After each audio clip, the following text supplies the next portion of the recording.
Most people preparing for a knee replacement know they'll have to deal with some pain and a lot of physical therapy. But there's one thing that often hits you unexpectedly when you get home, and it's talked about far too little: the inability to sleep. If you've recently had surgery, you know exactly what I'm talking about. You're exhausted, your body is screaming that it needs rest to heal, but no matter how hard you try, the quality of your sleep is terrible. You spend your night staring at the ceiling, trying to find a comfortable position that you just can't get while your knee throbs. The truth is that insomnia is one of the most frustrating, yet also one of the most common complications after this surgery.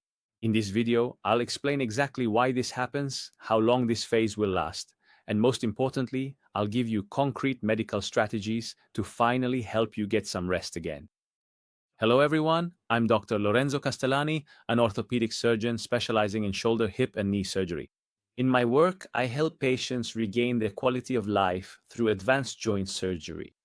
But surgery is only half of the journey. Recovery is the other half, and sleep is the fuel for this recovery. So why does sleeping seem like an impossible task after a knee replacement? I'll explain it to you now, but first of all, let me remind you, if you like this content and want more like it, please give it a like, subscribe to the channel, and leave a comment to share your specific situation. So why does this insomnia occur? The first culprit, obviously, is pain. But it's not just surgical pain. When you're in bed at night, you have no distractions. There's no TV, no relatives, no work. It's just you and your knee.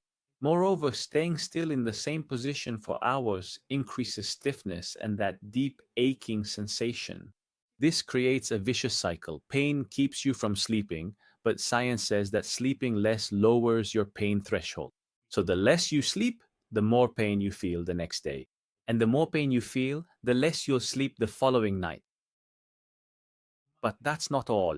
There's a pharmacological paradox you need to know about.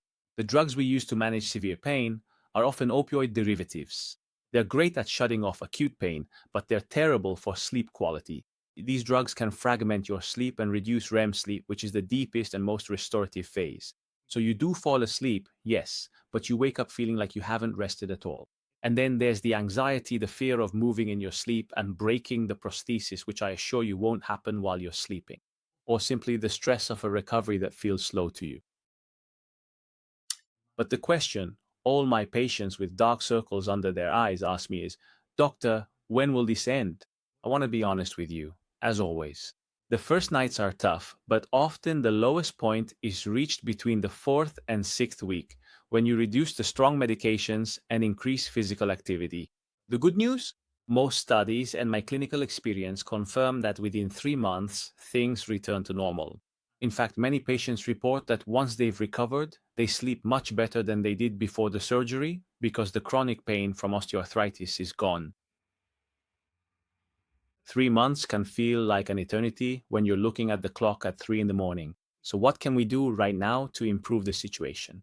Here are 4 practical strategies I recommend to my patients. Number 1, manage your medication with strategic intelligence. Many patients try to play the hero and stop taking painkillers at night. Mistake. If you're in pain, you won't sleep. Plan to take your medication about 30 to 45 minutes before going to bed. Talk to your doctor to see if you can, for example, combine a long-acting anti-inflammatory. The goal is to make sure you're well covered throughout the night. Second strategy, the unloading position. Sleeping on your back is ideal. Place a pillow under your ankle or calf, not under your bent knee, because we want the knee to be straight so you don't lose extension. But elevating the limb helps drain the nighttime swelling that causes that annoying throbbing. If you need to sleep on your side, do it on the non-operated side, but place a nice thick pillow between your legs so the operated knee doesn't drop downward. Third strategy, ice is your natural sleeping aid. Before turning off the light, do a cryotherapy session with ice for at least 20 minutes. If you rented the ice machine, which I recommend, that provides cold and pressotherapy, it will be even more effective. Cold is a powerful natural anesthetic and reduces the inflammation that builds up during the day. Fourth strategy, don't fight insomnia. This is more of a psychological tip. If you wake up and can't fall back asleep after 20 minutes, don't stay in bed getting frustrated. Get up, go to another room, and read a book. But no bright screens, please, no phone. Have an herbal tea and only go back to bed when you feel tired again. Fighting with your pillow only serves to increase and create new anxiety.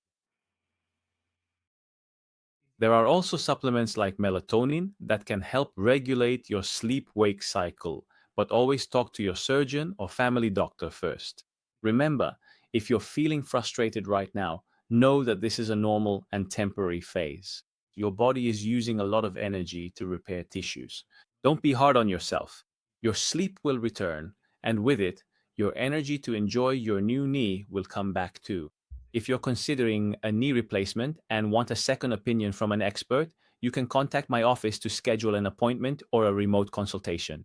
You'll find all the details below in the description. If this video reassured you or was helpful, leave a like and subscribe to the channel to understand joint surgery without filters. If you have a different opinion from what I said or simply want to share your own experience, leave a comment below. I enjoy reading your stories and replying to you when I can on this communication channel. And I'll see you in my very next exciting video.